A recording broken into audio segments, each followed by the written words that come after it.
आपका teachers training education channel पर स्वागत है।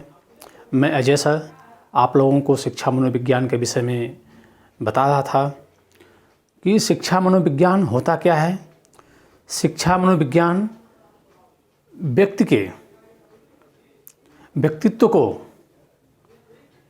विकास की तरफ ले जाता है। कैसे ले जाता है इसको हम आपको टॉपिक पे जो है समझाते हुए चलेंगे और एक एक का व्याख्यान करते हुए आपको बताएंगे। आप उसको ध्यान से सुनिए। और मैंने यहाँ पे बोर्ड पे लिख दिया है। आपको एक हमने सिनॉप्सिस बताया था कि जब भी एग्ज़ाम में आए तो कहना क्या चाहते हैं, परीक्षक जो है जो कॉपी जांचने वाला है जो वह जान जाए कि आप क्या कहना चाहते हैं। ठीक है, तो एक सिस्टम तरीके से क्या करेंगे, हम लिखेंगे और पहले हम लिखेंगे परिचय। परिचय का मतलब होता है इंट्रोडक्शन, प्रस्तावना। ठीक है, इसको हम कई भाषाओं में कह सकते हैं।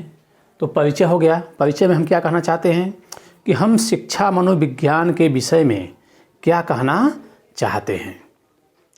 शिक्षा मनोविज्ञान होता क्या है। हम जो 25 मिनट में 25 मिनट्स 30 मिनट्स क्या है हम जो बताना चाहते हैं क्वेश्चन पे, उसमें हम कहना क्या चाहते हैं। जैसे कोई कार्यक्रम आयोजित होता है, विद्यालय पर आयोजित होता है या घर पे कोई शादी विवाह कार्यक्रम आयोजित होता है, तो हम क्या कहते हैं, एक अपने जो है प्रपोजल तैयार करते हैं। प्रपोजल की मतलब हम क्या कहना चाहते हैं, क्या हमको करना है। ठीक है, उसमें कार्य सबको अलग अलग बांट दिया जाता है। तो उसी तरह से ये जो प्रपोजल है, प्रपोजल क्या करता है, एक अच्छा अंक दिलाता है। ठीक है, मैं अजय सर अब आगे चलते हैं आपसे कहने कि शिक्षा मनोविज्ञान से तात्पर्य क्या है। शिक्षा मनोविज्ञान से तात्पर्य शिक्षण एवं सीखने की प्रक्रिया को सुधारने के लिए, यानी जो मनोविज्ञान है वो क्या करता है, बालकों को समझने में मदद करता है। शिक्षा मनोविज्ञान जो होता है, शिक्षा मनोविज्ञान बालकों को समझने में मदद करता है। अब कैसे करता है, जैसे अब यह कैसे करता है, अवस्थाओं को जानने का प्रयास। जैसे आपको विकास की अवस्थाओं में बताया जाएगा, आगे जब हम चैप्टर बनाएंगे उसमें विकास की अवस्थाएं होती हैं कि बालक 5 वर्ष का है, 6 का है, 7 है, 8 है, 9th है। इस तरह से करके अवस्थाएं जो 18 वर्ष या आगे तक की अवस्थाएं हैं, उन अवस्थाओं को समझने में मदद करता है। यहाँ तक ही नहीं, आपको जब अवस्थाओं के विषय में बताया जाएगा तो इसमें वृद्धावस्था तक, बालक के जन्म से लेकर के वृद्धावस्था तक आपको विस्तार से हम आगे बताएंगे। क्वेश्चन भी आता है एग्जाम में, बालक विकास की अवस्थाओं का वर्णन कीजिए, तो उस अवस्थाओं में हम बताएंगे, तो सब आपको बताएंगे। फिलहाल हम समझते हुए चलते हैं। तो शिक्षा मनोविज्ञान क्या करता है, शिक्षा का अर्थ ही होता है सीखना एवं सिखाना। मनोविज्ञान क्या करता है, शिक्षा को यानी बालकों को किस अनुरूप शिक्षा दी जाए, किस प्रकार के उनके प्रश्न हों। यानी कहने का तात्पर्य है कि बालक को आप जो बताने जा रहे हैं वह अर्थ वह पहले से कुछ शब्द, वैसा शब्द वह जानता हो, उसी को मनोविज्ञान कहते हैं। मनोविज्ञान का क्षेत्र बहुत ही विस्तृत है। तो कहने का मतलब है कि सुधार कैसे करेंगे, जब आप जानते हैं कि बालक यह शब्द समझ जाएगा और बालक की अवस्थाओं को जानते हैं कि बालक और बंदर एक समान हैं। बालक क्या करते हैं, बदमाशियां करते हैं, उनकी ये प्रक्रिया है, उछलना कूदना। देखते हैं मैडम लोग कितने परेशान हो जाते हैं, बच्चे 1 में हैं, 2 में हैं, तो LKG में है, UKG में है, तो गाइड करना क्या होता है, बहुत ही मुश्किल का काम होता है, बहुत ही कठिनाइयों का काम होता है। तो जो लोग DLED BEd की ट्रेनिंग नहीं लिए हैं वो क्या करेंगे, बच्चों को जा कर के पीटने का काम शुरू करते हैं और खूब इतना मारते हैं कि गार्जियन उनकी शिकायत लेकर के विद्यालय पे पहुंच आते हैं। लेकिन अगर प्रशिक्षण ले लेते हैं तो प्रशिक्षण लेने से क्या होता है, उनको कोई भी गुस्सा, क्रोध, कोई भी, अब गुस्सा भी कहीं कहीं बोलते हैं, गुस्सा, क्रोध, संवेगात्मक, संवेग, संवेग का मतलब हो गया इमोशनल भावनाओं में बह जाना कि मैं फला हूँ, या मेरा कोई क्या कर लेगा। क्योंकि बहुत से अध्यापक लोग क्या हैं, घर के बगल के ही विद्यालयों में कार्यरत है, तो क्या होता है, सोचते हैं जो होगा देखा जाएगा, क्या मेरा कोई कर लेगा। कुछ ऐसे अध्यापक क्या होता है, कुछ उनकी मनोवृत्तियाँ होती हैं, ठीक है। तो कहने का मतलब है कि एक DLED, BEd ये सब क्या हैं, ये सब सिखाता है, ट्रेनिंग देता है कि बालकों को कैसे गाइड कर सकें। और यही नहीं, मनोविज्ञान का ज्ञान होने से क्या होता है, मानव कल्याण, यानी एक अध्यापक क्या होता है, शांत स्वभाव का बन जाता है। एक अध्यापक शांत स्वभाव का बन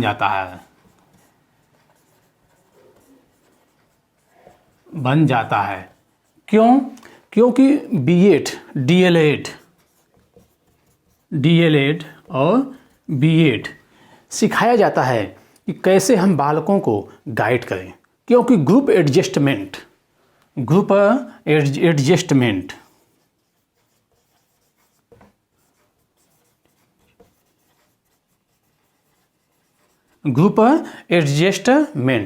यानी समूह समायोजन। जब बच्चे विद्यालय में आते हैं तो सभी बच्चे क्या हैं, भिन्न भिन्न गांवों से, भिन्न भिन्न क्षेत्रों से, भिन्न भिन्न नगरों से आते हैं। सबका पारिवारिक माहौल क्या होता है, अलग अलग होता है। वह उस परिवेश से आते हैं और फिर यहाँ पे क्या होता है, सब अपने को एडजस्टमेंट नहीं कर पाते हैं। लेकिन बालक क्या करते हैं, धीरे धीरे सब एक दूसरे को अपना दोस्त बनाते हैं। धीरे धीरे क्या होता है, धीरे धीरे बच्चे आपस में खेलते हैं, दोस्त बनाते हैं, चोर सिपाही खेलते हैं। इन सबों को भी आगे हम बताएंगे। तो DLED, BEd करने से क्या होता है, अध्यापक को जो हर बात में घर पर गुस्सा आता था, किसी को मार पीट देना, किसी को कुछ कह देना, यह क्या होता था, प्रॉब्लम होता था। लेकिन जैसे ही DLED और BEd का आपने सही ढंग से ज्ञान लिया, आपको कोई भी कुछ भी बोलेगा, गुस्सा क्रोध नहीं आएगा, क्योंकि सत्य की परिभाषा को जान लेता है। सत्य की परिभाषा को अध्यापक समझ लेता है, जान लेता है या समझ लेता है। क्योंकि सत्य की परिभाषा को जान लेता है और समझ लेता है, तो इसलिए उसका क्या होता है, तनाव मुक्त हो जाता है, टेंशन नहीं रहता है। मैं ऐसे भी समझा सकता था आपको, लेकिन लिखने का उद्देश्य था कि कम से कम एक किताबी ज्ञान है, ठीक है। ये सब जो है किताबी ज्ञान है, हमने लिख दिया, ठीक है। आप इसको एग्जाम में अपने परिभाषा में लिखना है। क्या लिखना है, शिक्षा मनोविज्ञान मानव व्यवहार का अध्ययन करता है। मानवों की परिस्थितियों को जानना, समझना, उनके संवेगात्मक परिस्थितियों को भी जानना क्या है, मानव विज्ञान कहलाता है। तो शिक्षा जो मनोविज्ञान है, यह मनोविज्ञान क्या कहता है, मानव के व्यवहारों को जानना और समझना होता है, ठीक है। और उसके बाद हम चलते हैं आगे।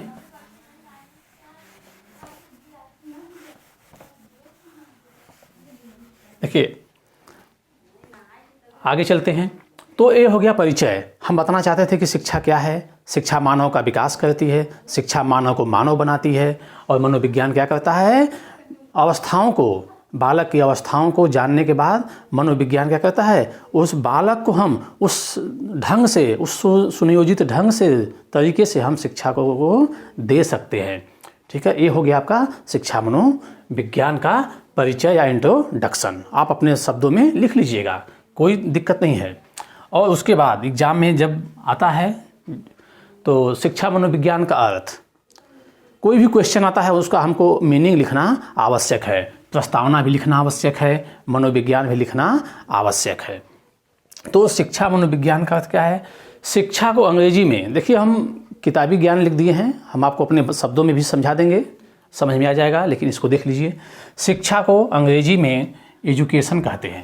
ये सभी जानते हैं कि एजुकेशन मीन्स शिक्षा ही होता है, जो लैटिन भाषा के एजुकेटम EDUCATUM एजुकेटम का रूपांतर है, जिसका अर्थ है टू ब्रिंग अप टूगेदर। ठीक है, का हिंदी में शिक्षा का अर्थ ज्ञान से लगाया जाता है। हम सब लोग सभी जानते हैं कि एजुकेशन, हम कल आपको बताए थे, एजुकेशन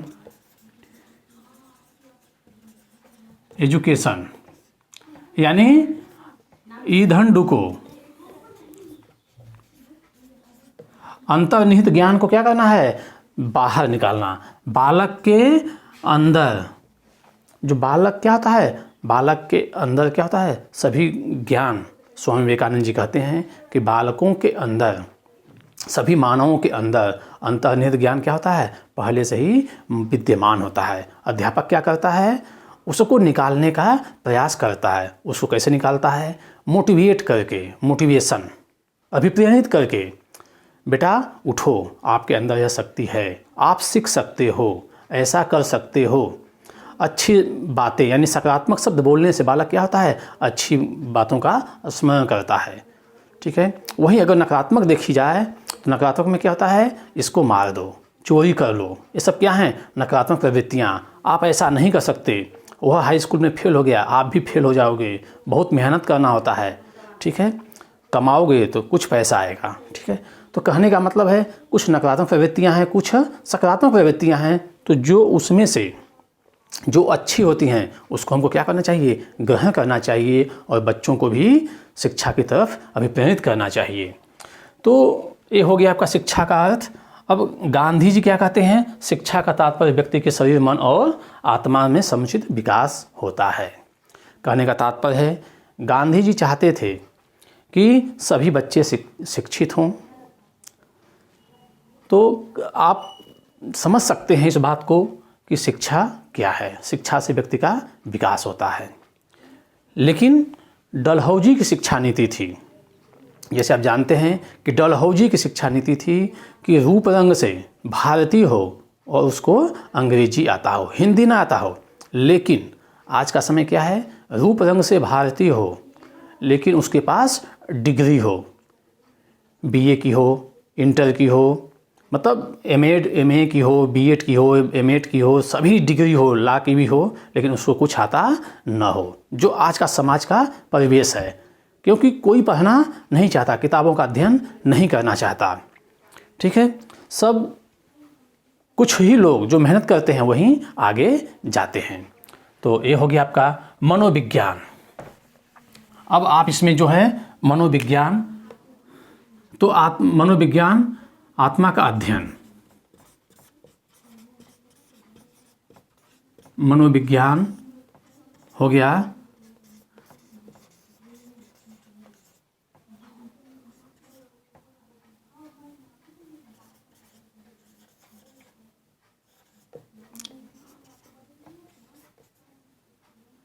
साइकी, मतलब आत्मा, आत्मा लोगोस मीन्स अध्ययन करना। यानी कल हम आपको बताए थे कि आत्मा का अध्ययन करना, उस आत्मा का अध्ययन नहीं करना, उस पर अभी शोध चल रहा है। आत्मा का अध्ययन करना मतलब बालकों के मनोभावों को जान करके अच्छी शिक्षा देना ही क्या है? आत्मा का अध्ययन है। यानी आप देखते हैं एक माता पिता कैसे बच्चों को गाइड कर लेता है। एक प्रशिक्षण प्राप्त DLED, B.Ed, M.Ed का अध्यापक कैसे बिना क्रोध, बिना सब कुछ किए, कितने निष्पक्ष भाव से क्या करता है? शिक्षा समाज को देता है, बच्चों को देता है। कितना संयम बरतता है अध्यापक। तो ये चीज़ें क्या हैं? ट्रेनिंग लेने से है। लेकिन कब है? जब आप समझेंगे। स्टेप बाय स्टेप हम अपने लेक्चर में जितने भी वीडियो बनाते चलेंगे, उसमें आपको जहाँ जहाँ टॉपिक आएगा वहाँ पे हम आपको बताते चलेंगे। जो हम कक्षाओं में जो ट्रेनिंग देते हैं, जो अपना अनुभव है, जो किताबों को हमने अध्ययन किया है, विभिन्न राइटरों का, वो हम आपको बताएंगे। जो रिसर्च में मैंने सीखा है रिसर्च के दौरान वो भी आपको बताएंगे, ठीक है। तो वो सब चीज़ें हैं, तो आपको अपने शब्दों में लिखना है। अर्थ हो गया। अब उसके बाद हम आते हैं परिभाषा। परिभाषा बहुत ही इम्पॉर्टेंट है। परिभाषा क्या करता है? परिभाषा कहता है कि जो लोगों ने रिसर्च किया है, यानी स्किनर ने क्या किया है? रिसर्च किया है। मैंने वीडियो बनाया है स्किनर के विषय में, उसको विषय में स्किनर ने सक्रिय अनुबंधन सिद्धांत दिया था कि कैसे व्यक्ति सक्रिय रह करके क्या करता है? काम कर सकता है। कैसे एक अध्यापक एक्टिव हो करके बच्चों को एक्टिव कर सकता है। तो स्किनर का जो सक्रिय अनुबंधन सिद्धांत था कि प्रश्नों को जो कठिन हैं उनको बाद में बताना चाहिए, जो सरल हैं वह पहले बताना चाहिए। एग्ज़ाम में भी जो कठिन प्रश्न आते हैं वह बाद में लिखना चाहिए, जो आसान प्रश्न है पहले बच्चों को वह लिखने के लिए कहना चाहिए। और लिखा भी होता है क्वेश्चन पे कि जो सरल प्रश्न जो सबसे पहले आते हैं उनको हल कीजिए। तो ये सब हैं चीज़ें, इन्हीं लोगों का शोध है। कोई ऐसे नहीं है कि मतलब कि आप लिख देंगे। जब तक परिभाषा नहीं लिखेंगे आपको अच्छा नंबर नहीं मिलेगा। और लोग एग्ज़ाम में नहीं लिखते इसलिए नंबर नहीं पाते हैं, कहते हैं कि नंबर हमको नहीं मिला है। लेकिन आप स्टूडेंट से पूछे, जहाँ हम कॉलेज में पढ़ाते हैं, बच्चे आते हैं अच्छे नंबर से आते हैं, तो बताते हैं सिस्टम से कि कैसे लिखना है आपको। क्योंकि हम लोग भी कॉपी जांचने के लिए जाते हैं, तो सिस्टम से नहीं होता है तो क्या करेंगे? नंबर वैसा ही देंगे। तो जैसा गाना बजाएंगे वैसा ही नंबर मिलेगा। अच्छा लिखेंगे तो अच्छा नंबर मिलेगा। तो स्किनर के अनुसार शिक्षा मनोविज्ञान के अंतर्गत शिक्षा से संबंधित संपूर्ण व्यवहार और व्यक्ति आ जाता है। यानी शिक्षा मनोविज्ञान के अंतर्गत स्किनर कहते हैं कि शिक्षा मनोविज्ञान के अंतर्गत क्या है? संपूर्ण व्यवहार, यानी मानव का संपूर्ण व्यवहार आ जाता है। एक अध्यापक क्या है? जब ट्रेनिंग ले लेता है, प्रशिक्षण ले लेता है, तो संपूर्ण व्यवहार आ जाता है। व्यवहार में परिवर्तन, change in behaviour in change, यानी व्यवहार में परिवर्तन कैसे होता है? जान लेने के बाद, सच्चाई को जान लेने के बाद क्या होता है? क्रोध गुस्सा नहीं होता है, क्योंकि अध्यापक जान जाता है कि बालक का स्वभाव है, ठीक है। उसको 40 मिनट का 35 से जो 40 मिनट का कालांश है, पीरियड है, उसको कैसे हम संचालित कर सकें। उस 35 से 40 मिनट के कालांश को हम कैसे संचालित कर सकें, ये सिखाया जाता है, ठीक है। तो ये सब जान लेना क्या है कि कैसे हम गाइड कर सकते हैं। उसके बाद क्रो एवं क्रो हैं। वो कहते हैं शिक्षा मनोविज्ञान व्यक्ति के जन्म से वृद्धावस्था तक सीखने के अनुभवों का वर्णन और व्याख्या करता है। यानी शिक्षा मनोविज्ञान जो होता है, व्यक्ति क्या करता है? ट्रेनिंग ले लेता है अध्यापक, लेकिन फिर भी क्या करता है? वह सीखता है, लेकिन फिर भी गलतियां करता है। तो यानी मनुष्य जीवन पर्यंत कुछ न कुछ सीखता रहता है। लेकिन इस अध्यापक क्या करता है? अध्यापक जो ट्रेनिंग लेता है उससे क्या करता है? विद्यालय का संचालन सही ढंग से चल पाता है। कैसे कौन सी परेशानियाँ आई, कैसे जिम्मेदारियाँ मिल गई। मान लीजिए कि कुछ टीचर नहीं हैं, उस दिन केवल आप ही हैं, तो कैसे क्लास को गाइड किया जाए? उतने बच्चे हैं तो क्या हम छुट्टी कर देंगे? नहीं।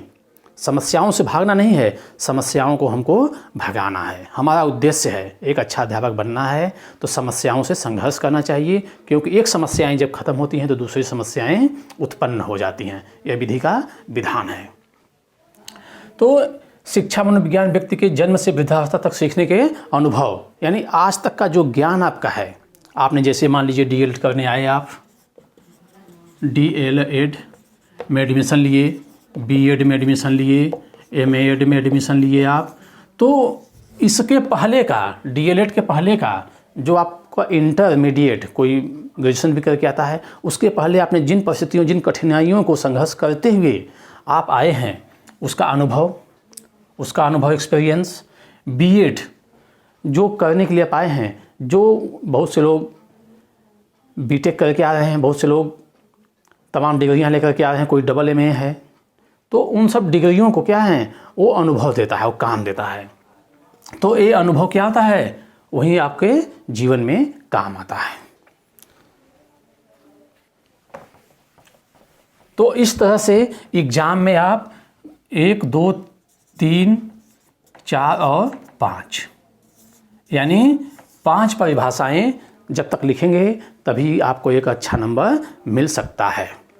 और उसके बाद जब भी लिखिए इन्वर्टेड कामा, ठीक है, इसकी डिजाइन करके लिखिए, एग्ज़ाम में डिजाइन करके लिखिए तब अच्छा लगेगा, क्योंकि कॉपी का पैसा आपका जो है एग्ज़ाम में जमा रहता है। आपको A+, B+C सभी कॉपियाँ मिल जाएंगी, बस आपको लिखते जाना है। लिखिए, ये नहीं कहेगा कि आप क्यों मांग रहे हैं।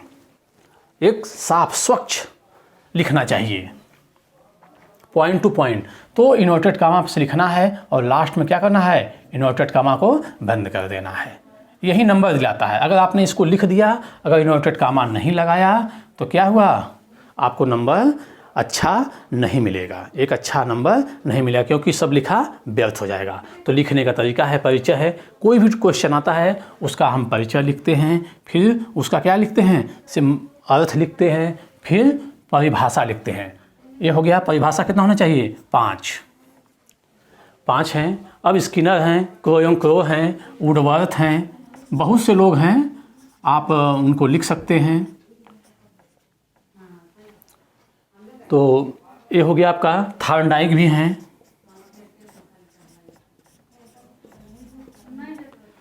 तो इस तरह से आप चाहे तो आप स्वयं की परिभाषा भी लिख सकते हैं, अगर आप चाहें तो स्वयं के अनुसार। स्वयं के अनुसार का मतलब कि आप अपने शब्दों में क्या कहना चाहते हैं, आप अपने शब्दों में क्या कहना चाहते हैं उसको लिख सकते हैं कि आप क्या कहना चाहते हैं, ठीक है ना। तो स्वयं का, इसलिए नहीं कि आप अपना मोबाइल नंबर लिख दीजिए, ये सब नहीं, तो नंबर आपको नहीं मिलेगा। इसमें आप जो हैं, ये जो परिभाषाएं हैं, तो ये नहीं कि स्किनर ने कहा है तो यह किताब का ज्ञान है तो हम इसको रटें, ऐसा नहीं। इसको हम अपने शब्दों में समझ लेंगे, इन्होंने क्या कहा, दो कि ये क्या कहे हैं, हमको क्या करना है, अपने शब्दों में इसको, इन्हीं की परिभाषा को क्या है, व्याख्यान कर देना है। यहाँ भी वही काम करना है, ये अपना है, लिख सकते हैं। तो ये चीज़ें हैं आपके। और हम सिस्टम से लिखना है आपको। अब इतना हो गया। अब कोई चीज़ का हम क्या करते हैं, हम कोई भी क्वेश्चन का हम उद्देश्य लिखते हैं, क्योंकि हर व्यक्ति का कुछ न कुछ उद्देश्य होता है। उसी तरह से इसका भी क्या है, उद्देश्य है कि शिक्षा मनोविज्ञान का उद्देश्य क्या है। शेष अगले वीडियो में